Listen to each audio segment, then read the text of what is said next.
Okay, so something I've just learned in bringing this up is that this little thing, this hole in this flex cap with the elbow in it, is not going to hold water. So the first thing I'm going to do here is I'm just going to rotate this up to the point where water stops dripping at the level that I want it to be at. The idea is that it's going to be, the water level is going to be right kind of at the bottom of this cup here. So try again. The other thing that I may do with this is drill a 3/8 inch hole in this and put a top hat grommet and a piece of 1/4 inch irrigation tube in there. In fact, I think I'm just not going to screw with it. I think I'm just going to let this drain out into the bucket of solution, and I'm going to make this change in the system right away. It's also possible to put bigger tubes in there. You can get a top hat grommet, which is what you need for this. That is a 1/2 inch on the inside, which will fit the tubing. That's 3/8 of an inch on the inside and a 1/2 inch on the outside. And the manufacturer tells me that these top hat grommets need a 9/16 hole to be drawn in, but I have the 1/4 inch grommets on hand with a 3/8 inch diameter for a 3/8 inch diameter hole, and I'm just going to use these as the first shot on this. They don't even need to be at the bottom. Actually, they can be drilled in from, you know, somewhere on the side or something like that, just so they're below the level at where I want the water. So I installed the top hat grommets and the little hose in between two of the growing slots. The idea being that this may reduce the possibility that this will get blocked by roots, and I'll watch out for that. Let's see if you can see here. Yeah, see, so that's how it goes in there. I did put some Vaseline on the tubing to get it in there, but I should have also put some Vaseline on the inside of the grommet and possibly on the outside of the grommet. They're in there good enough and they are sealing up. But those are just little tweaks. But you can see all of them have a certain amount of water in them and they're not dripping, so that's good. These end caps, I have rotated the hole up on top, so that's not going to be a problem. We can maybe look inside. Not quite. Yeah, there you can see the end of the hose, which was cut at a diagonal.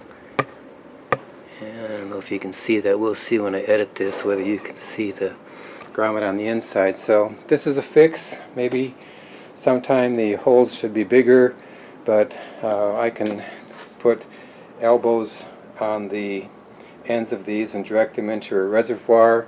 These hoses do not have a lot of capacity, so I will probably run the pump restricted with a valve, and the pump I'm planning to use for this right now is only 180 gallons a minute, so if I turn it down a little bit I can let it run for 15 minutes or a half hour, reflush the fluid, and without overwhelming these drains.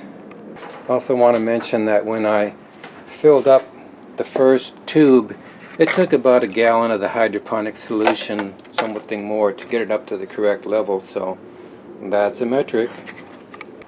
So this is what the system looks like, all loaded up with plants. Quite a few of these have been grown inside for about 2 months, and you can see some of the romaine and the beets and the chard are kind of flopping over, and some are standing up, so we'll see how this goes. This is 39 plants.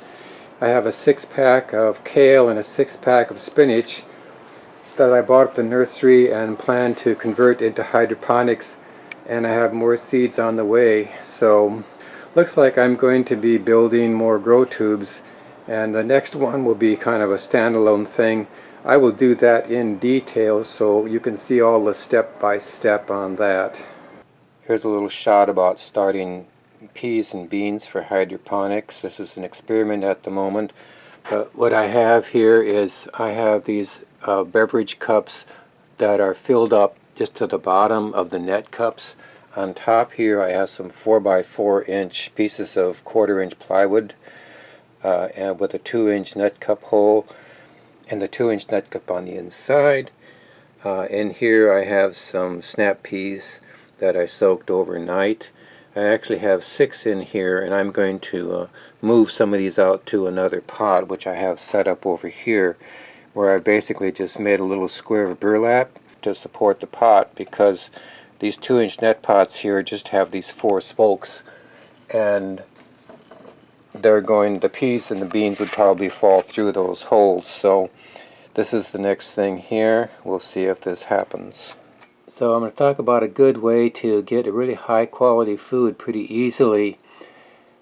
I recently saw a video where they said that plants can have as many as 60 minerals in them, and if you look at a typical single powder like Maxigro and perhaps even some of the A and B solutions and the micronutrients, you are way less than 60 minerals in that. But it turns out that something like the liquid seaweed from whoever, in this case Maxicorp, has about 60 minerals and trace elements in it. So if you mix the Maxigro to the required concentration, which is usually 1 to 2 teaspoons per gallon, and then add a teaspoon or 2 of the liquid seaweed, you will have a very good mixture for growing your hydroponics. Now, one thing with the Maxigro powder is that sometimes it's a little bit hard to get it completely dissolved, and the most direct solution to that is to put your Maxigro into a cup or 2 of hot water and see if it all dissolves. And I have a little plastic stirring rod I use to sometimes tamp down the crystals that remain. But between these two things, you can get a pretty good mixture. A quick follow-up on the hydroponic system. Some of the plants in this back one here were put in yesterday, and a lot of them were just kind of flopping over because they were weak. And what you notice that even after one day, these plants are starting to grow toward the sun. And then some of the newer ones, like this one right here, is going to be okay in the first place. So that's encouraging, because then these plants will continue to grow. Hopefully, upcoming plants will be put out here soon enough so that they don't flop over in the first place. Also, what I want you to notice is what happens as these plants continue to grow. This is a romaine here, and what you see down here is that on top of the cube, the Oasis cube, this plant is putting down roots that help support it upright. So that is encouraging. Here's these baby bok choy coming along pretty fast. I did order some larger bok choy seeds from Johnny's Seeds, and I'm looking forward to them. I'm actually disappointed in these in a way, although if they continue to grow up and produce leaves, they'll be okay for my personal use, but I don't plan to do stuff like this commercially. Also, I want to point out this plant here. This is a winterboard kale from Johnny's Seeds, and the virtue of these is that these will grow up to be 2 or 3 feet tall and produce leaves for an extended period of time. So this is a good commercial plant. I saw some people who are growing these in the ground in the greenhouse, and that's what they do. They just harvest the leaves continuously. And here's a point to remember about kales and collards, which is that if you cut them back, they will grow new stems and new leaves. These outdoor plants in the soil are being fed the same food that I give to the hydroponics, and they seem to be growing. These are all glistening right now because I sprayed a little bit of neem oil on them because I was having some aphids. And here I'm going to do some follow-ups on the herbs that I started back on the 3rd of March. What I'm finding is that this is the mint, and this is the absolute champion as far as putting out roots. This is the rosemary from my garden. Does not seem to be doing much in the way of rooting, so that's a little bit questionable. Back here I have the oregano plant, which had been in the soil, and I moved it in here. It's continuing to go. And then back here I have the sage plant. Now this was actually stuff I bought at the grocery store, and I was real dubious about it.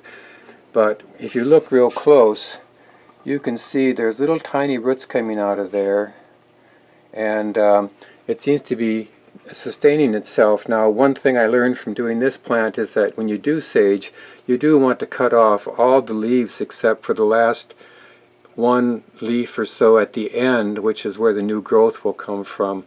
And that way, while it is making roots, it will continue to, it'll sustain itself while it's making roots. Because a lot of the leaves on this were all floppy and laying down, and they were never going to recover based on the amount of roots that they had.